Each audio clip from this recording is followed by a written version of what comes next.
Il y a quelques jours, le président de la République a dit des Français non vaccinés qu'il avait très envie de les emmerder, et que la stratégie, je cite, c'était de continuer de le faire jusqu'au bout.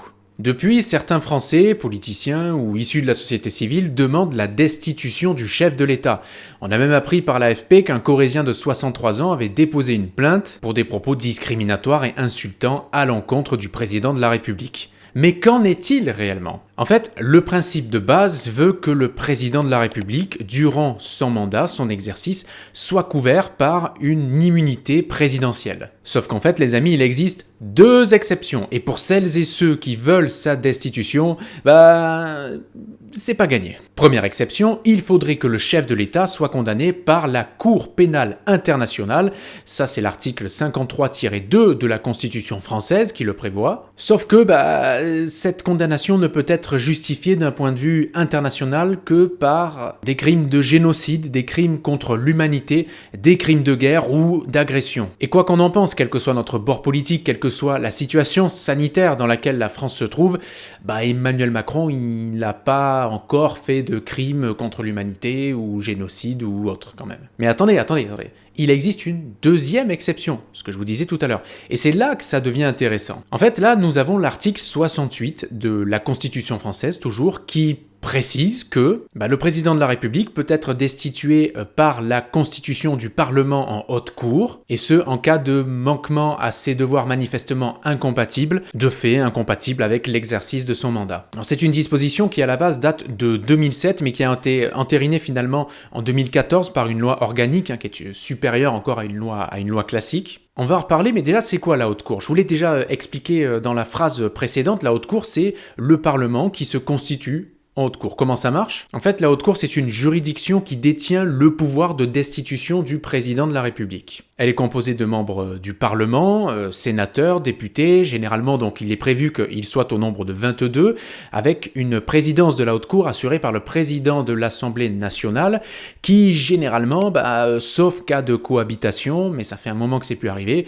est un proche du président de la République, comme c'est le cas actuellement avec Emmanuel Macron. Alors, dans un premier temps, il y a le principe, et puis ensuite, il y a le fait qui est reproché à Emmanuel Macron.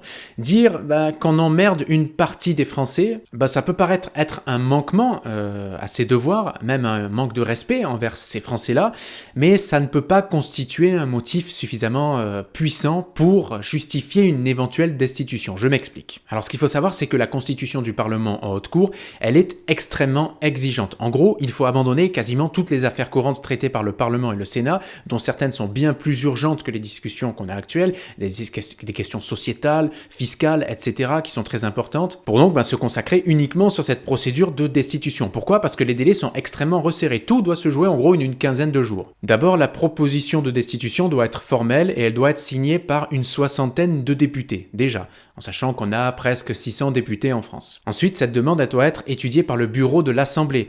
Notons qu'en 2016, François Hollande avait fait l'objet d'une demande de destitution et on s'était arrêté à ce stade-là au bureau de l'Assemblée. C'était par rapport aux propos qu'il avait formulés dans un livre qui avait été publié. Et ensuite, après cette étape, imaginez qu'il faut réunir la commission des lois, puis que la destitution soit inscrite à l'ordre du jour de l'Assemblée, et le tout, je le disais, sous 15 jours, sans qu'il y ait possibilité de débat, ni de dépôt d'amendements, etc. Donc c'est compliqué. Bref, cette procédure de destitution existe, elle est là pour rappeler au président de la République, quel qu'il soit, quel que soit son bord, il a des devoirs et qu'il ne doit pas non plus faire complètement n'importe quoi. En étant honnête, on sait que cette procédure-là, elle a quasi aucune chance vraiment d'aboutir. Donc si vous pensez que Emmanuel Macron peut être destitué et que certains vous disent oui, mais c'est largement faisable, je peux vous dire que c'est largement, très largement même improbable. Voilà pour cette petite vidéo debunk les amis, parce que je sais que pas mal de fake news vont émerger en ce sens-là, et donc non, pas d'emballement pour celles et ceux qui imaginent la destitution du président de la République. Il y a quasiment aucune possibilité, et la seule réponse que tout le monde pourra donner, ce sera dans les urnes, avril et mai 2022,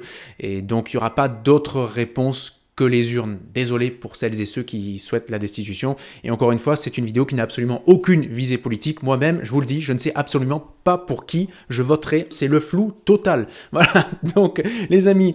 Ah oui, et puis si le cœur vous en dit, les amis, n'hésitez pas à mettre un petit like, un petit pouce vers le haut sur cette vidéo, à mettre un commentaire en réaction et puis à vous abonner à la chaîne, bien évidemment. Vous serez toutes et tous les bienvenus. Salut, je vous embrasse. Ciao.